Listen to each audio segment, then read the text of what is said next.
পাশের গ্রামের সরকারি চাকরিজীবী রিয়াদের সাথে তো ঋতুর বিয়ে ঠিক। তাড়াতাড়ি দৌড়ো। কালকের প্রেমিকের বিয়ে। এখনই যাচ্ছি আমি।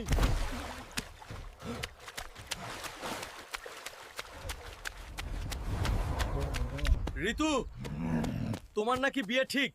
আমি বিশ্বাস করি না। দুনিয়া উল্টে গেলেও আমি তোমাকেই চাই।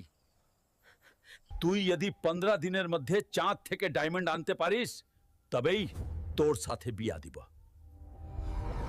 কি চাচা, পারবে? কালই আমি চাঁদে যাব। ডায়মন্ড এনে ঋতুকে বিয়ে করব। আমার জন্য দোয়া করবেন।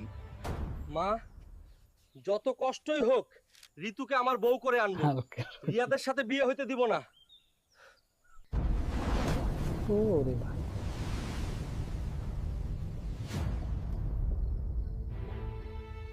আমাকে জিততেই হবে।